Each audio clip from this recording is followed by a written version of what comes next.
Yeah, so I don't have a prepared statement because I just talked for 20 minutes down in the meeting room, so I'm happy to take questions. Uh, the proposed budget has an elimination of 102 full-time positions, I believe. Some of those, I believe, were already vacant. Do you have a breakdown of which ones were vacant and how many are currently filled? Yeah, so I mean, in a budget where we had to take, millions of dollars, tens of millions of dollars in cuts, we knew that FTE, reductions were going to be a part of it. We tried to focus on the vacant positions, but that's not always the case. So we're finalizing the numbers based on, my decisions in the budget to really find out which ones are filled and which ones were vacant. We're going to have that information probably by next Tuesday, when we have the general budget overview by our budget director, Christian Elkin. So we should have all of those numbers on Tuesday morning. For those positions that are currently filled, are those positions that are going to be eliminated before July 1st? Well, nothing's final yet until the board adopts the budget on June 12th. So depending on the decisions that are made in the next 7 weeks with our entire board, that the number of 102 may shift a bit. And so we won't know that. The county has a long process though. So even back in February, when the departments submitted their recommended budgets, there were identified cuts there, and there has been communications with those potentially impacted employees since then, because we do want to make sure there aren't any surprises, although again, nothing will be truly final until June 12th. What do you want to tell the people of Portland, especially the people who live in Multnomah County? What would you want to say to them if they're referring to you? Yeah, I firmly believe that even in the toughest of budget years, the services, the program, the work that Multnomah County does is the most important work that is happening for our community. We are there for people sometimes on their worst day. At the same time, we are trying to build a county where everyone has the ability to live, rise, and thrive.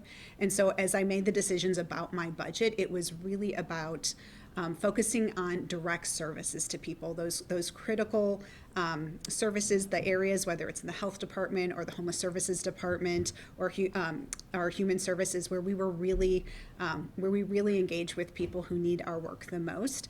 And so that led my decision. That led my decision in making administrative cuts and trying to focus on programs where we're serving the most vulnerable, marginalized communities, and where we know those programs have the best impacts. I think that but with budget cuts of this size, even with trying to prioritize those things, I know that there are going to be impacts to people. I know there are going to be impacts to services, and it's hard. But what it's important to me is that Multnomah County continue to be a safe, stable place for our community, especially when so much of what's happening at the federal level is in flux, and that is something that they can count on for our county. Christine? I'm saying cuts to DEI program or staffing. Is it the program or staffing in some of these? So, in all of the departments I met with, in all of the conversations that I had with my team, in all of the decisions I made, how we are focusing on equity, how are we continuing to invest in our workforce equity strategic plan, in those programs that we know are serving our BIPOC community members. We were really trying to uphold those. The county does that work, and that work is so embedded in so much of the work that we do that anytime there's cuts, there are probably going to be some equity impacts just because of the populations we serve. But what we wanted to do is try to be intentional, and again, for me, it was about funding programs, keeping programs that we knew had impact on, especially for communities like LGBTQIA2S+, homeless services, and day centers, right? That was a big focus for me in looking at our internal employees, the work that we're doing with our workplace equity strategic plan, making sure that we are investing across the county in programs like our equity managers throughout the departments, and continuing that. So that was something that was at the forefront, and I think also just because of the size of the cuts and the expansive work that we do on those issues, there's going to be some impacts, unfortunately. Can you specify though, is it a program that you're cutting or is it just staff from a DEI office? Like what's the? So all of I think what you're referring to is that there was a vacant position in the Office of Diversity and Equity, and we actually had two of those positions within that. Both of them had been vacant for much of this fiscal year. One of those has been hired, but the other hadn't been hired yet. And after talking with Joy Fowler, it felt like that taking this cut was going to have the least impact on the work, because we did have another position that was doing this work at the county as a new position. There was also a proposed cut for an LGBTQIA2S plus member in that office that I did not take that cut, and I made sure to preserve that. And then with the adult parole and probation program cuts, I mean, it seems like a pretty essential service to be cutting, especially when courts are already so overburdened, and you're trying to, strengthen our justice system and give people options. How are you, making up for that? Yeah, so for me, both community safety, public safety, I know how important that is, and how important the work that Multnomah County does in those areas are. So, for instance, the sheriff's office, I did not require the sheriff to take any reductions when she was proposing her budget, and I didn't take any reductions for the sheriff's office. For our Department of Community Justice, which does our parole and probation, they only were asked to take a 3% cut, and again, they tried to make those cuts based on vacant positions. But what happened at the time, so the department recommended budget comes out in February, my budget comes out today. In between that time, we learned that we lost a contract from Washington County to, and that's a contract to have their youth go into our youth facility. And so there were additional cuts. There was a program cut that was required because of that, the ending of that contract, that didn't have to do with the reductions that I asked, but is going to have impact on that work. But again, for the parole and probation, that has been an area where there have been staffing challenges for the last few years, just like a lot of public safety. And so there were several vacant positions, and we really tried to focus on those first as we were doing reductions. And again, it was with working together with Denise Pena, the department director, to really make the most strategic cuts where we had to because of some of the changes in the revenue. It says adult parole and probation, though, not youth. Does that make sense? So if there are the cuts in the adult parole and probation, a lot of those were the vacancies. There are still vacant positions that need to be filled in this next year, and I think that this gives our human resources and the Department of Community Justice's human resources time to start to do the work to recruit people, to fill those positions, to start bringing that back. We had conversations about caseload, we had conversations about the vacancies, and there were some opportunities there to do a little more efficiencies, and as they're growing back and trying to fill some of those vacancies that do remain. So the cuts were just made because it was already vacant? We tried to focus on those cuts that were vacant. I think there may have been some filled positions, but maybe just a few. We can find out that information for you.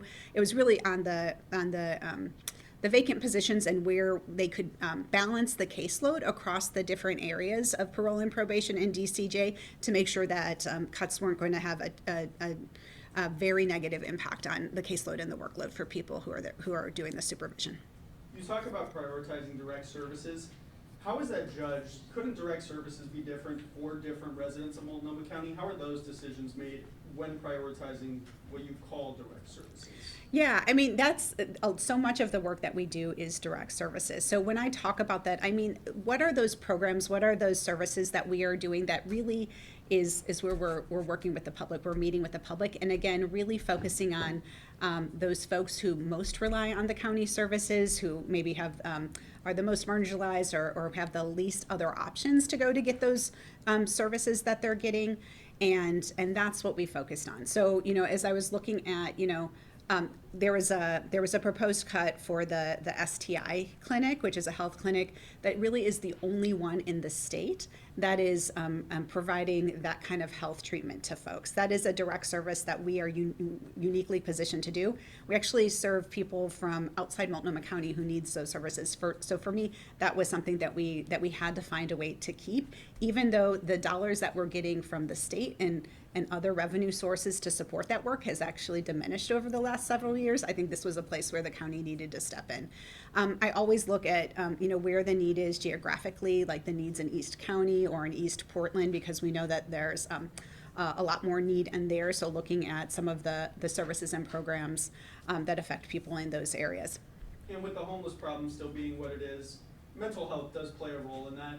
Talk about the decision to reassign school-based mental health services for a vulnerable population as they're getting ready to enter adulthood. Yeah, so the school-based mental health program is something that we know is a key, and in several places in my budget, I wanted to make sure that we were supporting youth, we were supporting children, we were supporting families in this work. So looking at the improvements and changes to the Sun school system, looking at the work that we're doing across the board in schools, right? That was a part of the whole calculus. For the school-based mental health services, those are really critical, and we know, again, for many families, this is the way that they can get connected to services that are much harder to access. So it was my intention that we keep the case management part of that work, and that we really use this next year to discover the ways that we can increase the revenue that comes in through those services while keeping the folks in school and keeping those services available to as many children as possible. But to your point about, focusing on homelessness, we know, homelessness is a crisis in our community. There are far too many people who are sleeping unsheltered on our streets, who are struggling or at risk of becoming homeless. And so that was why, in looking across the entire budget, I made the decision to move almost $30 million from general fund into our homeless services work to supplant the decrease in supportive housing service measure dollars that we were getting. And speaking of homeless, we've seen different numbers for the shortfall. Do you know off the top of your head the exact number for that shortfall, or can we get that from someone? Yeah, we can get that for you. I think that what we're looking at is there was about an over $80 million decrease in the Homeless Services Department budget from the SHS dollars from the previous year to this year. So the Homeless Services Department's budget is that much smaller. Some of that is because of the decrease in the SHS revenue, right?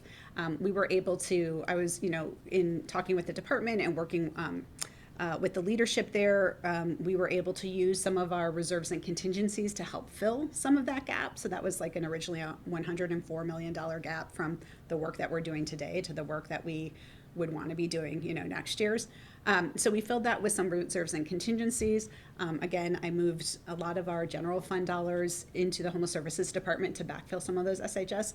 There is still a gap, though, that we have, and that we're in conversations about how do we prioritize our needs, both shared needs between the county and the city of Portland, to really advocate for that. But for me, the important thing was that in my budget, we're funding the continuum that we've built over the last 3 years, even if we are not able to go as far this year as originally planned, but really making sure that prevention, emergency shelter, the dollars that are needed to take somebody who might be living in a shelter into housing, and going and helping people get and stay permanently housed, that we have that support for the continuum there. What would you tell the people as the shortfall?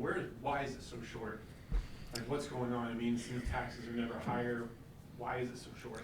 Yeah, so the years, looking at the supportive housing service measure dollars, right? Those are funded in two ways, right? Those are funded by a corporate business tax, and then they're on a higher income earner tax. And in the years of COVID and right after COVID, we saw things like capital gains and the stock market really increase, right? And so for those higher income earners who have a higher percentage of their income come from capital gains, there was a lot more revenue. And that meant that what was estimated to be brought in by that tax actually was, there was a lot more money that was coming in than was anticipated. And, Metro, who is the administrator of the program, really, encouraged counties to get that money out. We wanted to get that money out there because we knew there was such a critical need. But we're in a different position now. I think we've returned a little bit more back to normal in terms of the revenues that are coming in, and it's just a decrease in those dollars from one year to the next. So in December, Metro updated the revenue forecast for all of the counties. We learned then that there was going to be a shortfall both for this fiscal year that we're currently in, as well as this one that my budget is about today for next year. And so, so now we're having to really, refit the programs that we had invested in and started to match what our expectations of revenues are going to be. I will tell you that again, there was some great work that we were able to fund with those extra dollars. Some things that we knew helped people who living on the street, helped grow our providers. But unfortunately, we just don't have that capacity because we don't have the revenue for that. And that's something that we're facing here at Multnomah County, but it's also something that is similar in Washington and Clackamas counties. You asked Kotek for some of that money. Did she give anything, or is she going to? So right now, the gap that we have, we're in conversations. The mayor, the governor, myself are in conversations about how we can fill this need. This is something that we're going to be working closely on. It is something that I would love to have the city council and the board support of our ask. I think it's going to be now that my budget is finalized, now that the mayor's budget is getting close to being finalized, we have a much more specific number and areas of focus based on what we were able to fund for that. So there'll be more information about that coming out in the next week or so. So her money would basically go to expand, not to fill some of the holes that you mentioned? Not necessarily. No, I didn't say that. We're gonna, so basically looking at what I was able to fund, I will say that even areas where I was able to fund, it wasn't to the level that we were funding them last year. So there are still gaps across the continuum that need to be filled. So but I want to make sure is that we have alignment between what the county is asking for with the city. So it's a shared ask that we have so that the legislature knows and hears very clearly, like, these are the most critical needs that we have and we need your help in funding them. And I think, we know that this is the highest priority for people in our community. It is the thing that we've been working so diligently on. And so I'm hopeful that the legislature will be supportive of our asks. The gaps you just mentioned, though, where are those? Because it just says the employment program in homeless services that's cut. So what's going to be cut? I know there were 2 shelters on the chopping board. Are those going to end up being cut? No, I preserved all of the shelter beds. So for me, my priorities for our homeless services department was making sure that anybody who is currently being housed because of rental assistance dollars or wraparound services or those kinds of things, they are not going to lose their housing. Making sure that we are not closing a single shelter bed, so my budget funds 2,913 beds. We do have some small expansion when we're talking about the family system, but we're not able to expand as much as we would have under a different budget situation. We're looking at some of those services and programs. You talked about employment assistance. I tried to preserve that as much as possible, but we weren't able to do that at 100%. So there's different areas, I think, where we could definitely, we know that there's a need, and we would love to have that state help, in the most populated city and county in the state. So you're saying you will talk to the state and come up with some specific asks based on where the budget is right now? Exactly, yeah. And I said, and that will be a shared ask between myself and the mayor and hopefully our councils and commissions as well. So, but in the meantime, you had to take away from other departments in the county. Was there a general fund shortage too, or was it just the homeless services shortfall that's causing this hole? No, there was a general fund shortfall of about $15 million. So in addition to having to fill that, and knowing that the shortfall was even greater, to a huge extent with the homeless services department, I made the decision in my budget to reallocate some of those general fund dollars from other departments into the homeless services department so we can, continue to uphold the homelessness continuum of care that we have. Do you have any idea why there was a shortfall in the general fund? Yeah, I mean, so the driver of the change in our revenues for the general fund really is about our property taxes, our business income tax, some of these other ways that we get general fund dollars. The growth of those revenues are not keeping up with the growth of our expenses. And so we do have a small growth in our general fund, but that's not enough to keep pace with our expenses. And frankly, like, this is really, the issues that we're talking about that are affecting our downtown Portland, about bringing, keeping businesses here, about attracting businesses, about bringing people back downtown. The commercial real estate does have an impact on the property taxes. And so, for me, I want Multnomah County to be seen as a partner and part of the solution as we're thinking about how we can make our city and our county thrive again, to use the mayor's expression, boom again, although I like a bloom cycle, but that is a really key thing, because those dollars, and having the businesses there and the dollars that both are generated by people living and working in Multnomah County, but also having the businesses and the commercial buildings here, are key to not just the county, but the city, school districts, et cetera. So that is something that is a priority of mine, and I know the boards as we think about the future of the county and the city. On that note about the businesses here, people living and working, what's your message to people that are concerned that it can't get better because they see problems but there isn't the money to fix those problems? And then you say the money comes from people being here but people that aren't here. What's the message to people that are worried that it won't be able to get better? Yeah, I absolutely know that things are going to get better because they already are. We've seen in recent polling that people are understanding, like, things are getting better, things are looking better. We're seeing crime rates drop across the county. So there is a marked change that is happening. I think what people should feel confidence in is that those resources that we do have, we are focused on using the data that we've been investing in, the work that we've done in analyzing programs and what's effective. We are going to be smarter than ever about the dollars that we have, and we are working in partnership with the city of Portland, the East County cities, the county, metro, the other, the state. Like, we're working together to address and solve those problems, and that's something that we are continuing to double down on.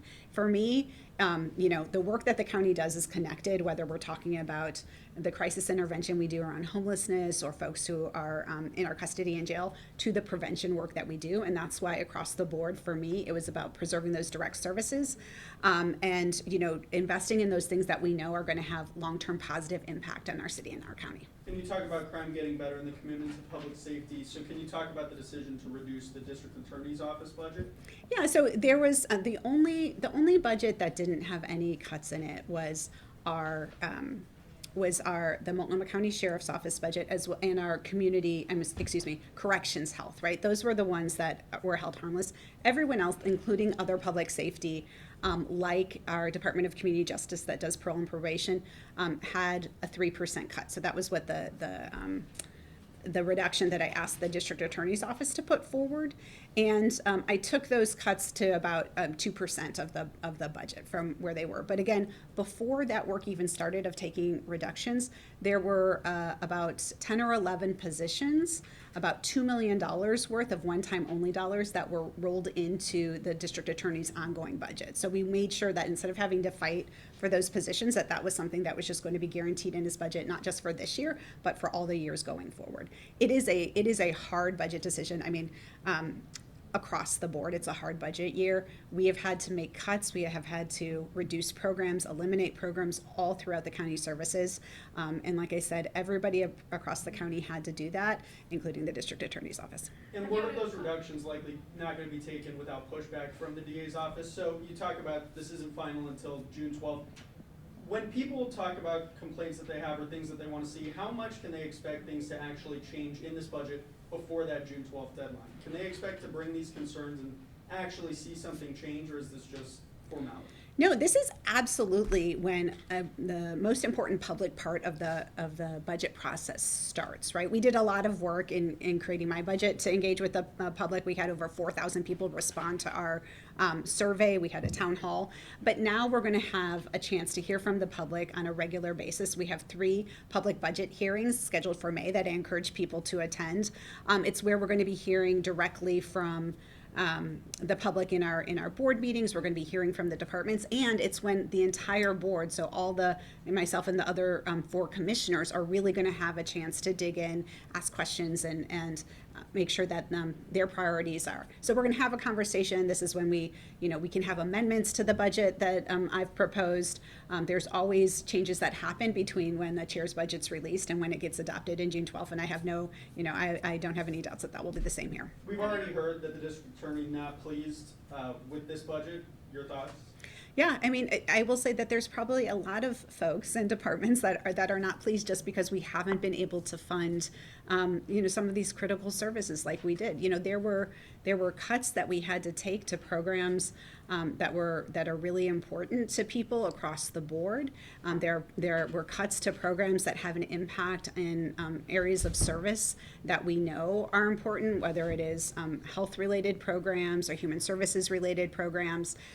This is the reality when we have a budget. When we have budget deficits. That's why focusing on our long-term economic growth is going to be such an important thing. But I can understand, being disappointed. But it's a time when all of us have to, tighten our belts and really look at and prioritize on what matters most. Thanks. Have you had one more, right? Have you had a conversation with Nathan Vasquez, and how do you feel about what he has to say about this? Was his department reduced any more than some of the other departments you reduced? Oh, no. I mean, in fact, so yes, I have had a conversation with the district attorney just yesterday. We had a one-on-one meeting. And so, and he talked about some of the, some of the concerns he had about the cuts that he was going to be experiencing in his budget. But his budget and his department was actually reduced at a much smaller level than many other departments, including our health department, including human services, including our homeless services department. So again, trying to minimize the cuts on some of our critical things like public safety, but recognizing that in this budget environment, these kind of cuts have to impact everyone. Okay, thank you. All right, thank you guys. Thank you.